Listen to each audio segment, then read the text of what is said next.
welcome to this very special night here in the UK. We come together for the final evening of this 2024 general election campaign.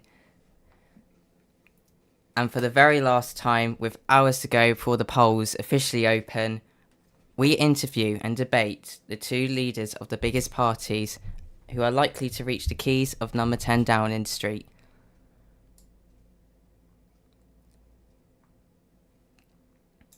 I'd like to begin to introduce your two leaders for tonight, the two men who are battling to take on the keys for this very building right behind us.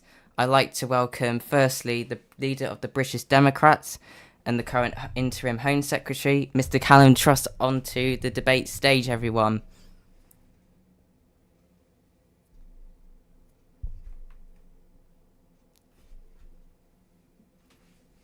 And here he comes. Welcome then, Mr. Callum Truss. Welcome to the debate. Are you there is the most important question tonight. Hello. Welcome to the debate. Yeah. Right. And secondly, we'd like to welcome the leader of the Labour Party, Mr. Organised Owen, everyone. We have a problem. We've got like a relay back.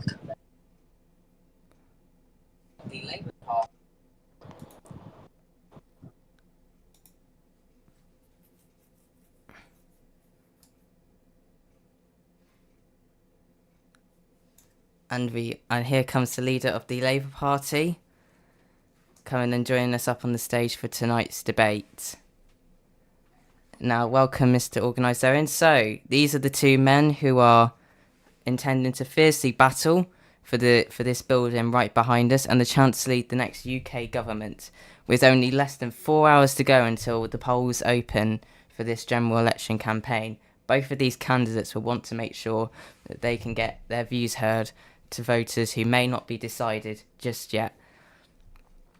However, before we do begin this debate, I am a politician with Project Britannia, this debate has required some additional approval before it goes ahead. And I'd like to clarify to both party leaders that they have intended to be happy with this debate, and that... Right, just give me 2 minutes. It shall be going ahead. I think there's a few difficulties, so I can't hear you responding to. We just need to ask both leaders of the parties, are you both happy for me to be acting as your chairman for this debate tonight?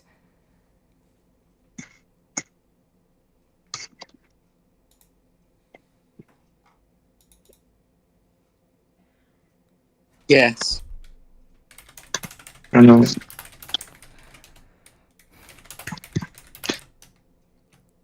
Yes. Right, so that is, of course, both our leaders for tonight confirmed that they are happy for me to be holding this debate on behalf of Sky. So I will briefly explain how tonight's debate is going to work. And I do apologise. I feel we had a small technical issue on our communications call, which meant a delay for our leaders there. So that's why everything was a bit unorganised. I've just realised that.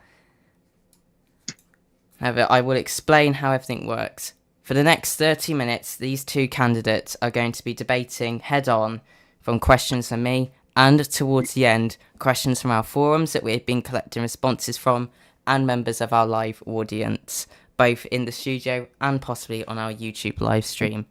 However, we will now commence the debate, and we'll begin with opening statements.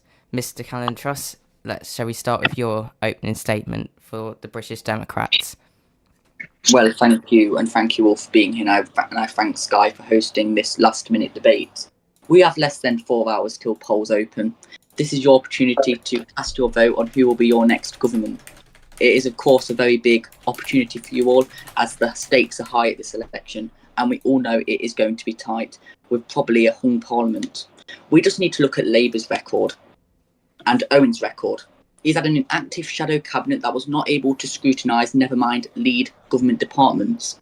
They produced 0 bills over the term. We can continue to go on about reforms record, but we need to look at his legislative record. We also have links to Labour's prior terms in office and the inactivity that followed them in many cases. So it's me or Owen to be the next Prime Minister. You know you can trust my record and the record of my cabinet. It is time to vote Brit Dem to secure our country's future through bold action. Thank you. Thank you to Mr. Callum Truss there. I would now like to move on to the Labour leader, Organised Aaron. Let's get your opening statement. Well, first of all, again, I thank Sky News for obviously hosting this last-minute debate, and I thank everyone who's obviously tuning in today. Obviously, like Callum said, there's less than 4 hours before the polls open, and you guys have that democratic right to choose who you want as your next government. But let me just be quite clear. Callum talks about my record, but he deflects the fact that his record isn't the best. We've seen him reshuffled so many times in the past government, but yet he keeps talking about my reshuffles. I believe his previous government, which he was a part of, had more reshuffles than my party did. So I think he needs to button it about that. But I thank everyone here again for being here, and I can't wait to answer any of your questions. Well then, those are our two opening statements from our leaders tonight. We would just like to make a couple of clarifications to members of the public who are interested in why some parties may not be here. So we've obviously had loads of parties deregister. We've had, I think, 3 out of the 6 total parties now deregister, and unfortunately the British Sovereignty Party don't do voice chat events, so therefore they could not be present at this debate tonight. However, with that, I am ready to begin moving on to our first questions of the night. So these first couple of questions will be coming in from me, and then we will move on to our public for their questions. So I would like to begin by asking both of you for your views regarding the amount of parties deregistering during this campaign that we have faced. And I will start with by asking the leader of the Labour Party that question. Well, first of all, thank you for your question. I personally believe it's actually ridiculous the amount of parties we've seen deregistered. We've started off with 6 parties and now we're down to 3. But the fact is that without the 3 remaining parties, it just shows who you can really trust. I personally believe the other parties were pretty much troll parties who didn't really care for the British interests and pretty much didn't have a clue of how they're going to direct Britain forward. And we saw that through their manifesto. So personally, in some cases, I think it's a good thing. However, there's also some bad things to it, because the fact is, there was always talks of obviously coalitions and all things like that, and obviously like that. However, now it looks like it's going to be a minority government. Probably for me and Callum, I personally believe we're probably happy with that, because we personally believe our respective cabinets can do the job of leading the government. However, personally, this situation has its pros and its cons. That's all I will say on the matter. But personally, I'm actually not quite sure on the situation. But the fact is, my main role is to lead the Labour Party and serve in the best interest of the British people. Thank you. Well, thank you very much for that. Let's go to the leader of the British Democrats, Callum Truss. Well, thank you. I think it's a concern. Because obviously the more parties we have, the better democracy we have. There's more choice for you voters. I think it's very concerning to see such a decline. As Owen said, we started with 6, now we're down to 3. That's 50% of parties gone since the beginning of this race. we need to make sure that we have democracy and that there are options, because I know the three parties we have probably do not fit into the box of every single citizen. We need to make sure we've got a solid democracy. It might make our job easier with less parties, but I want to make sure we've got the options out for the British people. It's very important that the British people have an open democracy that works for them, and they've got someone that they can support. They're not being pushed into supporting three options that they may not support. For example, many call it the second best syndrome. They have to support someone who is their second choice instead of who could be their first choice. So obviously we need to work with the EC and people who want to start up parties by saying you can start a party. We need to make it an open atmosphere where everyone feels welcomed in the political atmosphere to level up democracy and make sure that we keep our reputation on the world stage, that we have got a powerful democracy that is still alive and active. Thank you. Right, well, thank you very much for that. These questions now is where we are going to continue to ask regular questions, but these are going to be more freestyle questions where we will allow you guys to debate a bit more over each other. I will only be stepping in if I feel that the question is not being answered properly enough, or if this is getting a bit too out of hand for the moment. So I would like to go on to my next question, which is actually a question from one of our forums we've received, is what are your plans to make the economy grow? We'll start with Callum Truss.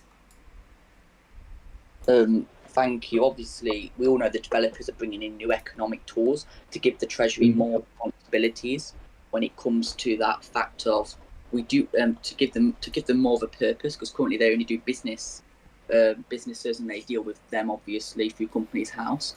So obviously I would actually start the first government budget. I remember when I was Chancellor, I actually do have a template that never got used because we sort of had an election, which was very upsetting, and I got reshuffled into the Home Office. So I think we would focus on that and getting and showing people that we can be trusted on the economy by doing conservative values such as cutting corporation tax and doing the rest. I don't like talking about Lego economics, but there you go. We would make sure our economy grows by using the fiscal rules that we must set as the first government to embed them into our society. Thank you. Is there anything that the leader of the Labour Party would like to add, Mr. Owen?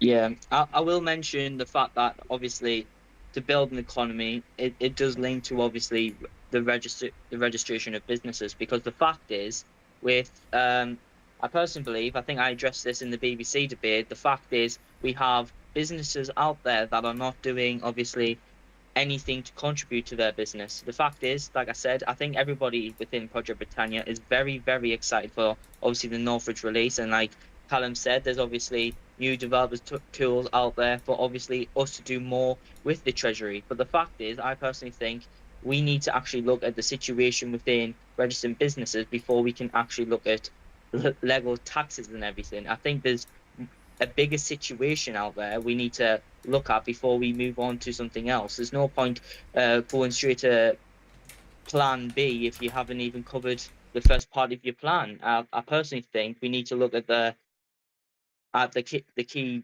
policies first before we can actually do something regarding legal taxes. But I believe businesses is one of the key ways we can grow the economy, and having active business owners contributing to the community. I think that'll have a key aspect to obviously contributing to the economy as a whole. Thank you.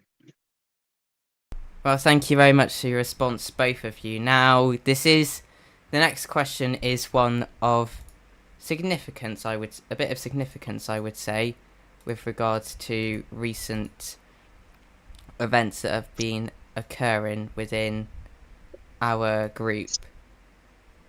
But that is...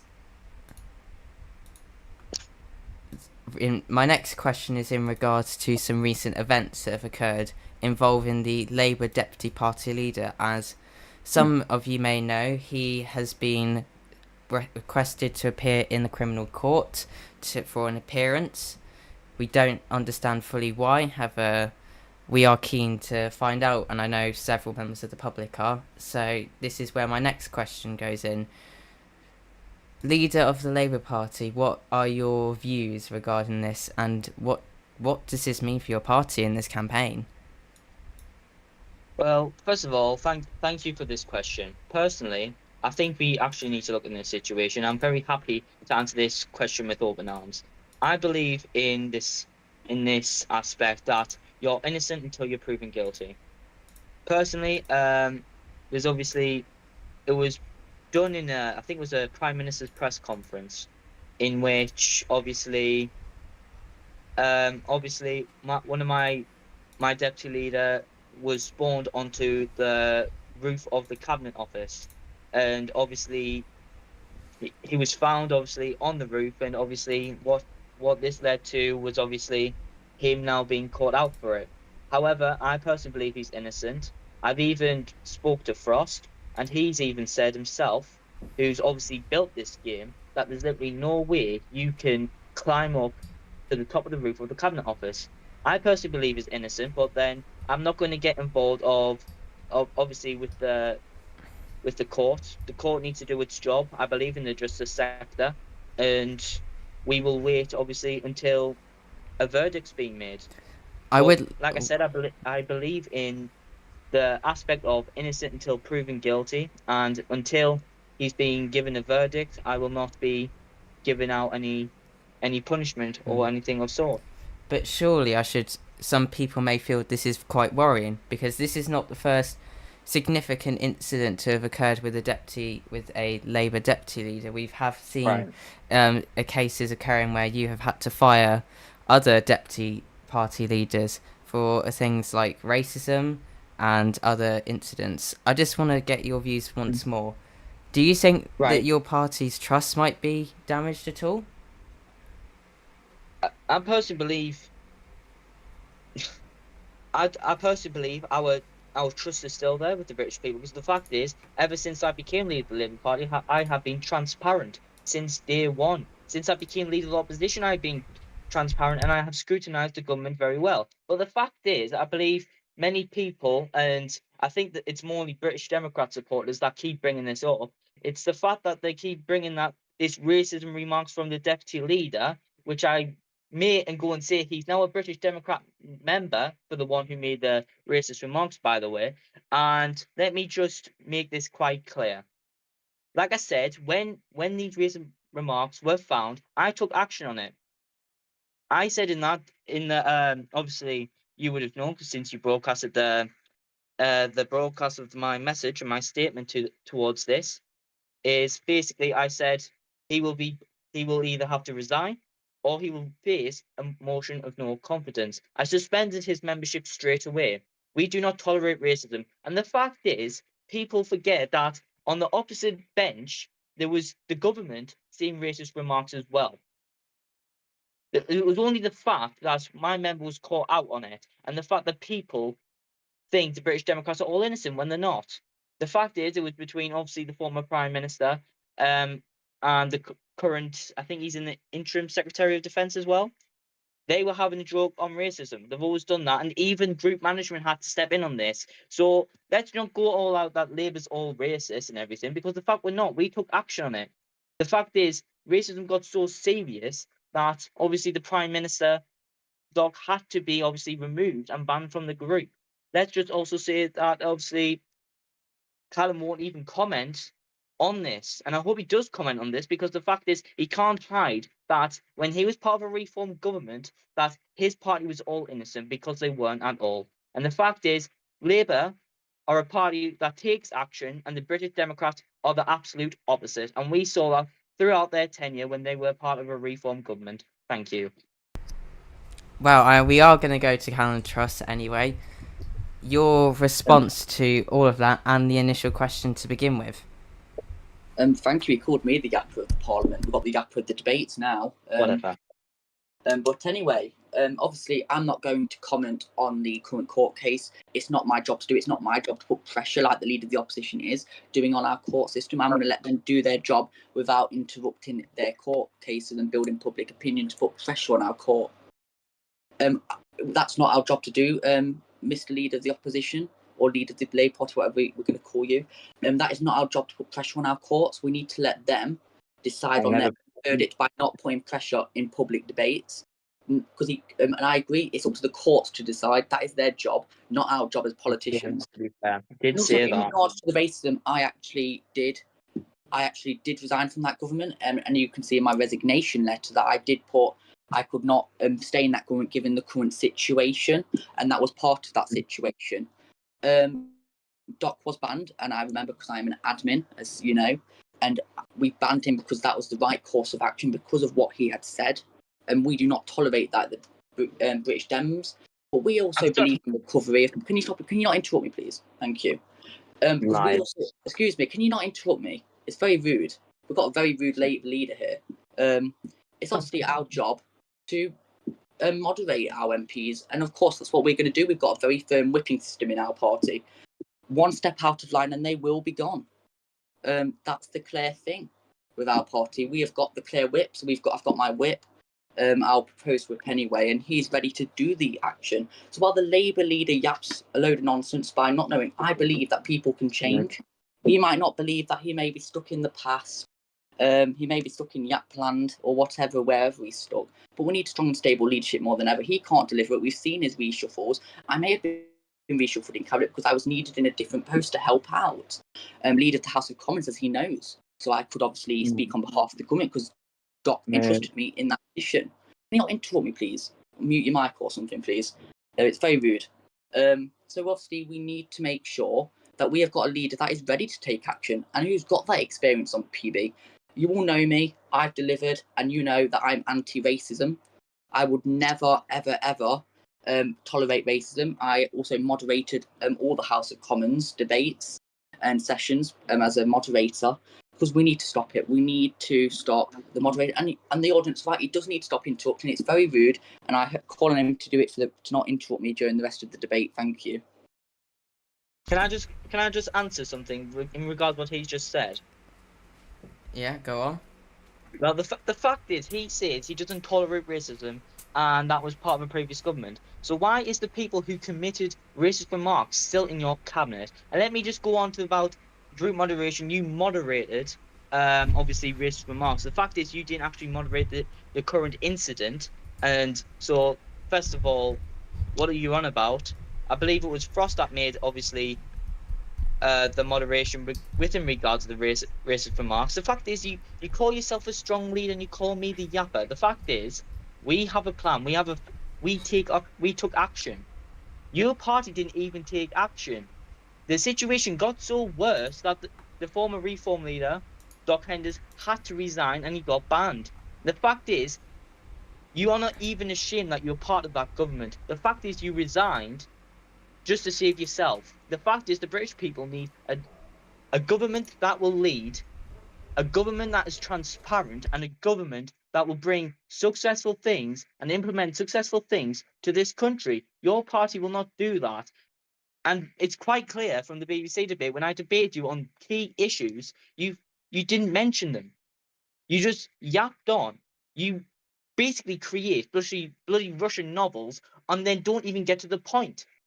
The fact is, Callum Truss cannot lead this country. He hasn't got the qualification to lead this country, and he continues and says that he's been obviously in pretty much every cabinet position. But the fact is, he keeps looking at the Labour record of the reshuffles. The fact is, he was in more reshuffles in the previous government than anything else. So I think he needs to look at his own track record before looking at Labour's.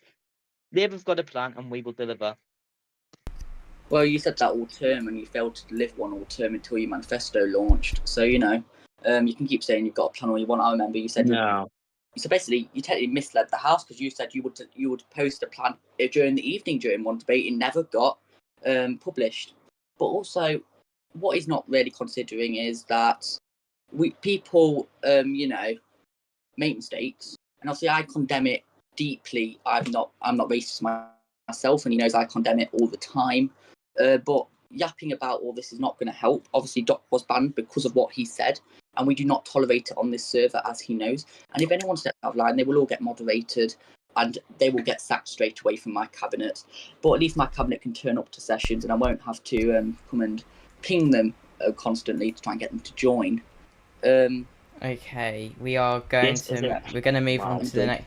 We are going to move on to the next question now. which is a question specifically for the British Democrats, one of our very first questions that we've got for a specific party. And it's coming from our forums. Are the British Democrats actually the party of experience? Now, for some context out of this for some of our viewers who may be newer or don't understand, during the campaign, the British Democrats have made it one of their main campaigning sources that they have been they are the party of experience. I sat down for an interview with Callum Truss where I was told that the cabinet had his cabinet had a combined over 100 days of cabinet experience within Project Britannia from a cabinet minister in the party. Now, I'm keen to know, on behalf of this questionnaire, are the British Democrats actually the party of experience, or are they just a shadow of reform and the remains of what really is from that party? Well, we are not just the shadow of reform. That's why we could have carried on as reform, as you know, but we decided to move on from reform. Reform was a disgraced party, and we want nothing to do with it. We want a fresh, clean slate. That's why we started the British Democrats. Obviously, reform was, a failed political project that ended in madness. So obviously, we are trying to change that record. We have got experience. I've served in most cabinets on PB, one of the longest-serving ministers in PB's history. It's very important that we level up on that experience. My cabinet has served in several posts across government. Owen, I don't think you've served in many posts here, so our experience definitely does divide us in terms of what we've done in PB. So we know at least it's not interrupting me this time. We can all be thankful for that. But anyway, yes, we do. We are not the shadow of reform. We are a new party that is changed. And that is what I'm happy about. We've managed to strive through the reform things. We are not reform. We are a brand new party for this election. And that is very important for our record. Thank you. May I answer regarding this as well?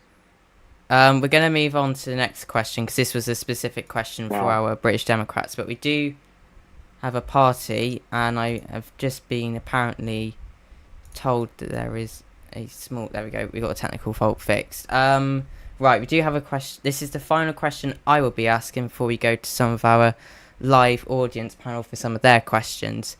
And this is a question now to just the Labour Party.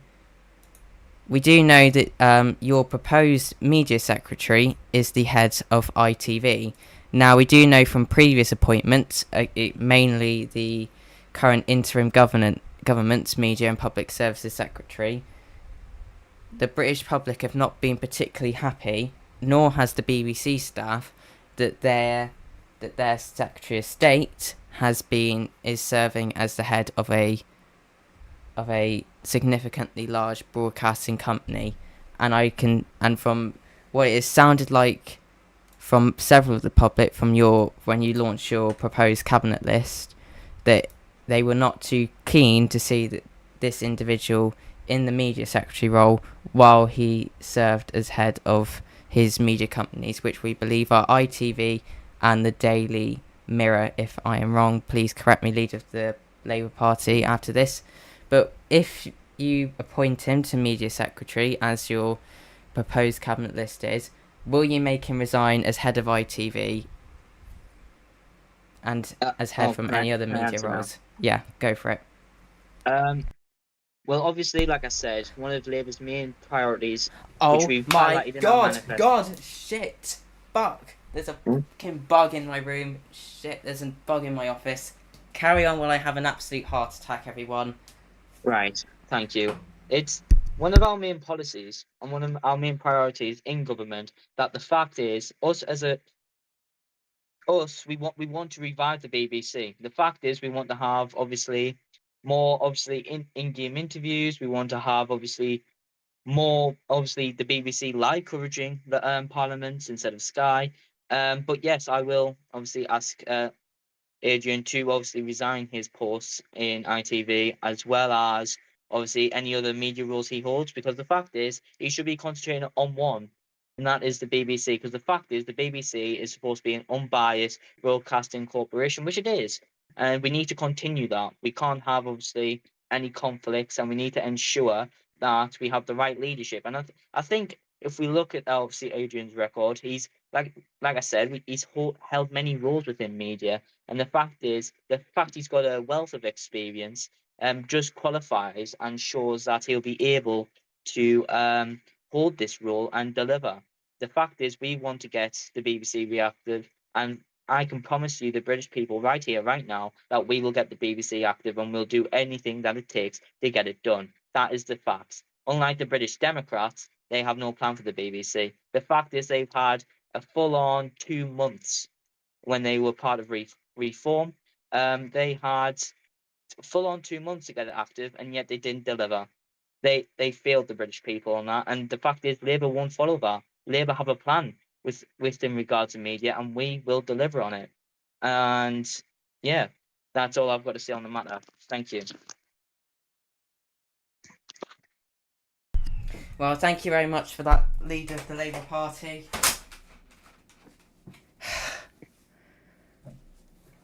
I think we need to invest in some medics for whenever we do our next live broadcast, viewers. Right, so back on track from that. So that is the end of my questions I have to put forward to both our party leaders tonight. We're now going to move on to some free questions from our live audience panel, if they have any. And then obviously this will be free. This will be a three-way debate. So you guys will be able to freely debate for the next 10 minutes or until we've run out of questions from the audience. And then that is it. So audience, we will start with the individual in the blue suit. Please state your question, good sir.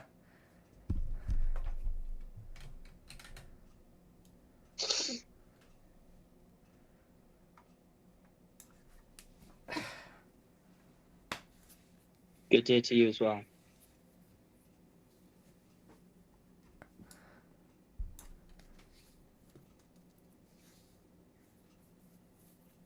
What do you think of the BSP? Who do you wish to ask that question to primarily first? Okay, we will... Right, let's move that both. We'll start with Callum, as he's not spoken in a while since that question.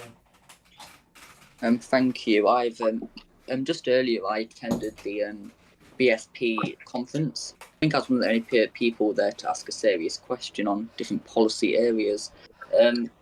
I believe they are on the foundations of being a good party, but they are surrounded by trolls, which can obviously ruin a party's reputation. So, and I'm going to rule out a coalition with them here and now. We will not coalition with them at all. They're not the kind of party we want to put into government. So I say no coalition to them. That's all I've got to say on the topic of the BSP. And leader of the Labour Party, let's get your thoughts.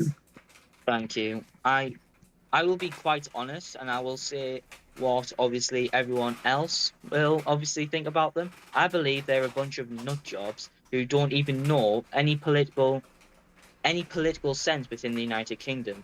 First of all, I did actually also attend their press conference as well, and I also found out they said they will.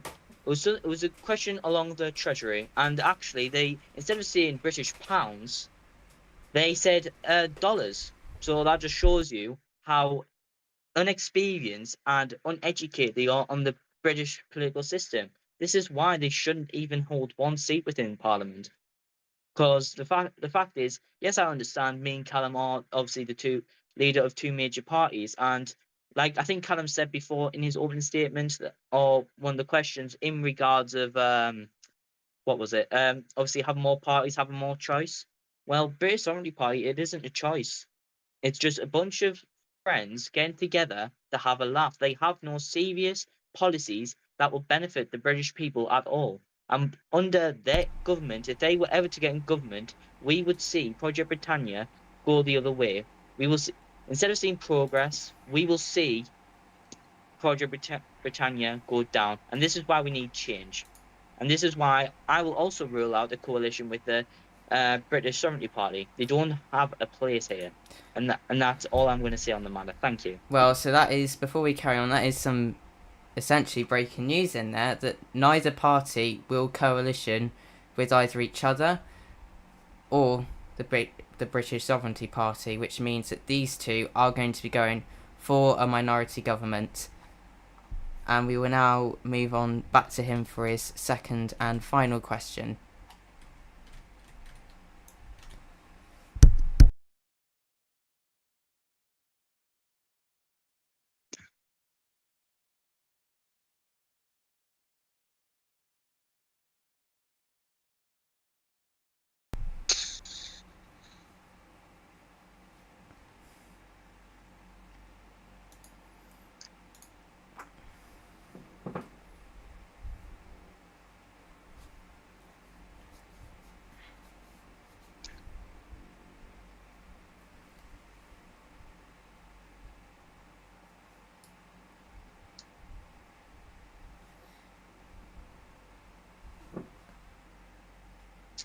Okay, to Mr. Trust to answer that question from the... Thank you.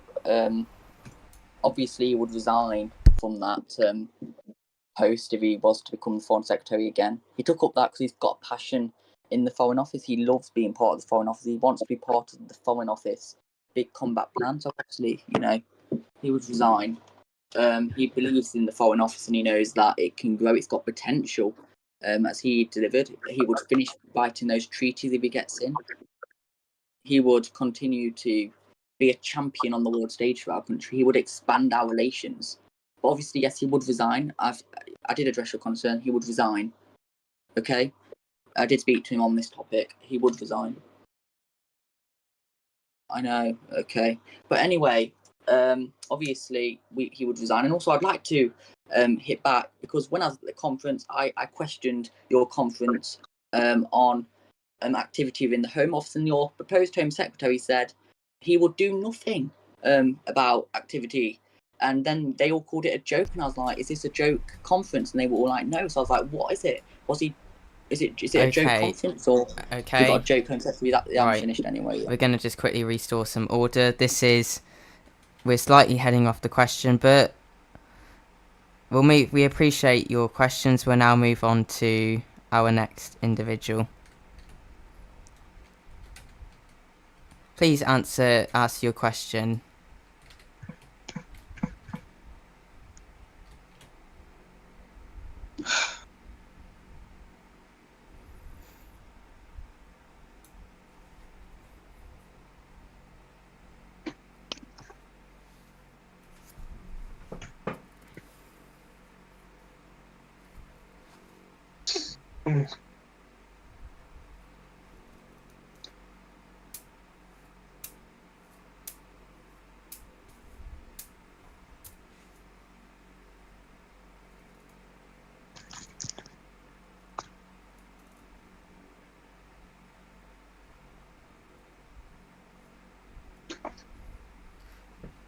Well, thank you very much for your question. We'll go firstly to the leader of the Labour Party, Organisarian. Your response to that question.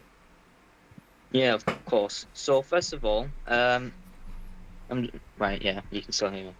So firstly, in the first 48 hours, I think that's actually a big thing because obviously, but when I first get into office, I would obviously give my first statement as Prime Minister to the British people on my plans in my first 48 hours. So I won't exactly go into detail because obviously that the first statement as Prime Minister is absolutely big and it's quite vital in your first couple of weeks as it kind of reflects like obviously many media companies they like to reflect on what you said as Prime Minister firstly and what have you actually done to obviously make it happen. But in the first 48 hours I'll ensure that I will obviously have my cabinet approved by Her Majesty the Queen, and we would obviously get everyone prepared and set up in their respective departments. I will also have the first cabinet meeting within the first 24 to 48 hours as well, because I think it's quite clear we have our structured plan set in place straight away, so we can start delivering for the British people.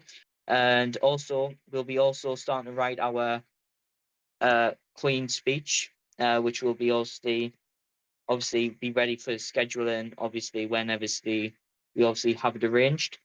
So they're my key goals. But obviously, we'll also on the side start proposing legislation that will obviously enact what will be elected on, what people elected the mandate on for Labour. So yeah, that's my pretty much my plan for the first 48 hours whilst I'm in government.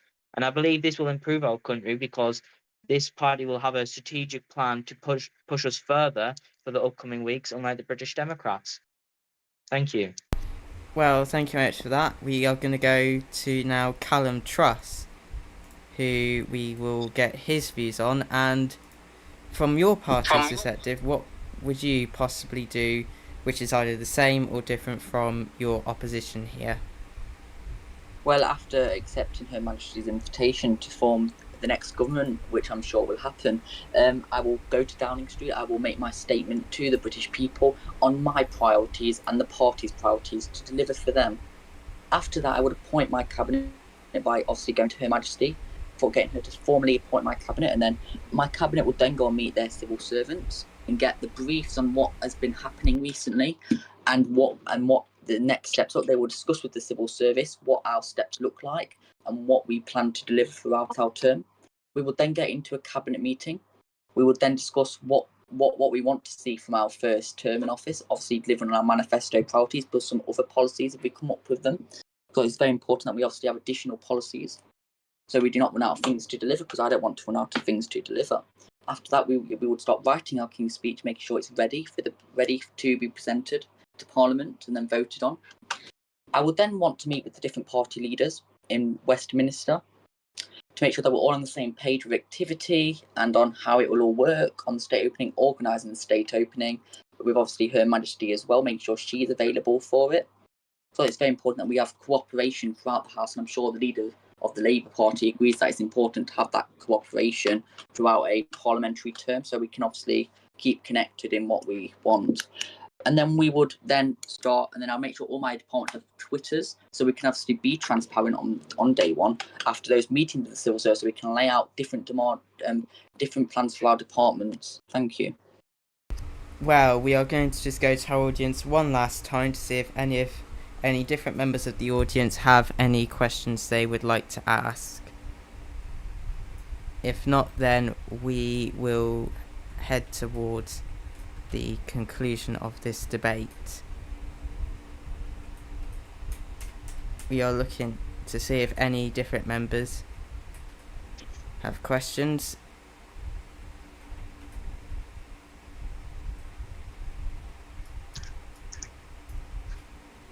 This is the final question we're going to have of the night.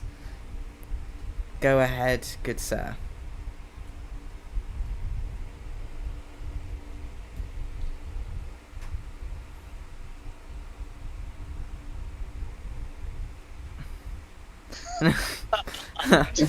I don't think we're ever gonna have a debate in Project Britannia while Owen is leader where we're not gonna have this question pop up. Do you want me to actually answer it? Well, we have seen.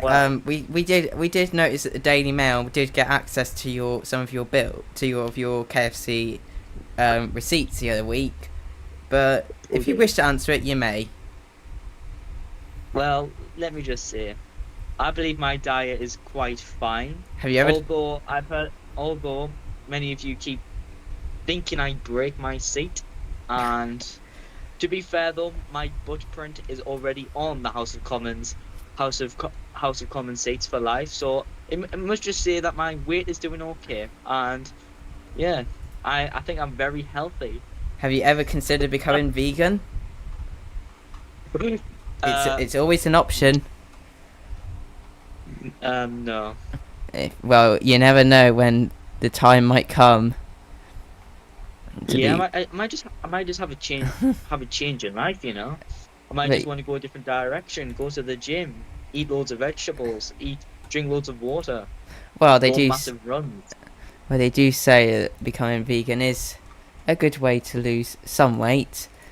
We did see, actually, and we do have an exclusive image which is captured by one of our famous photographers during the BBC's debate, which I will now kindly show you,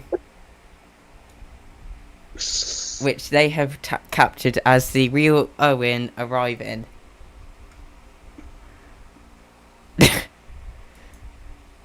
This is PB. This is what makes Project Britannia great. But anyway, we will now proceed to move on to closing statements. As we witness that behind us, we will now proceed to closing statements from each of the leaders. We'll start off with the leader of the British Democrats, Callum Truss. Thank you, and I'd like to thank the Sky News team for setting up this debate and everyone who in the audience who managed to come Individual. tonight. Come and question us, yes.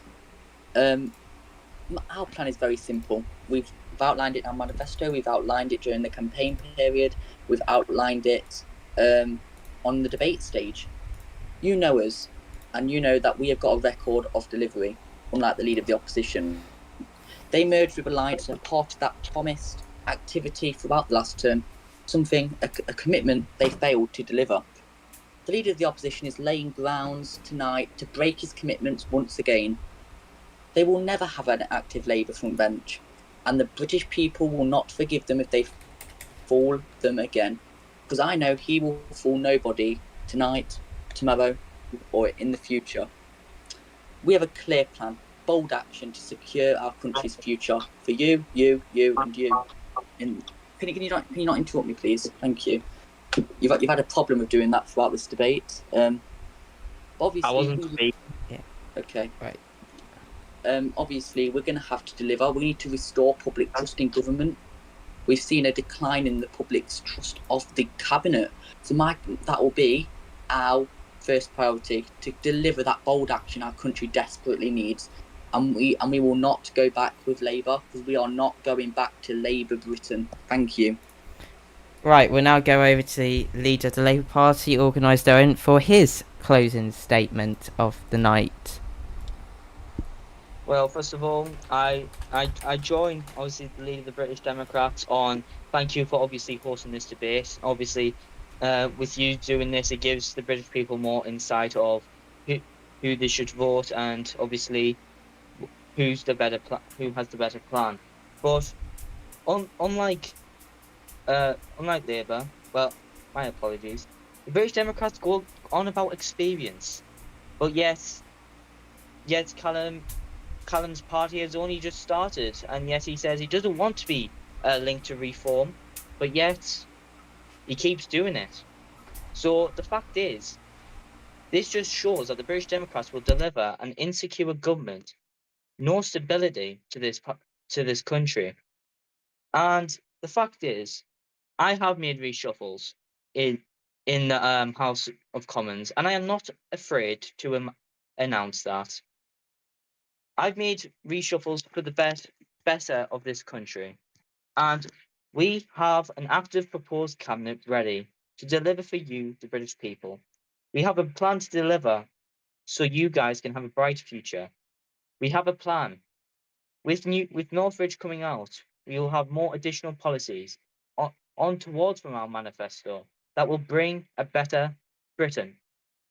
And I would like to add that Labour Party have scrutinised this government when they were reform. And we, even if we are opposition again, we will do the same. Because I will quite frankly say, I am not a power-hungry person. Right, you're obviously interrupting me now, but you're doing it in Roblox chats. Please don't do that. Like I was saying. Anyways, the British Democrats have no plan. They will not stabilise the country, but they will not deliver anything for us. This is why you should vote the Labour Party on August 1st. Times have changed. We don't need old politicians with old plans. We need new politicians that can deliver a new bright future. There's only one party that can deliver this country, and it's the Labour Party. Thank you. Well, Well, Labour know how to make us all go to sleep early, don't they? Well, Oh, Callum, you're for the jokes, aren't you? well, thank you very much for that, both of you, and that is beginning to come to the conclusion of this debate. Well, we thank both our leaders for coming today. We thank myself. We have to thank our live audience, both on our YouTube stream and on our game. However, that is not where all the politics ends. In 3 hours' time, the voting polls open, and this is where the British people will vote. Sky News will deliver its election results broadcast for the entire country from 8:55 p.m, with the exit poll coming out at 9 p.m. tomorrow evening. So I hope you can join us for that. But for now, that leaves us with nothing else to really say except for thank you very much for coming to this special debate night, and we are now going to conclude. So thank you very much everyone for watching, and we'll see you hopefully again tomorrow on Sky for the election results. Goodbye for now.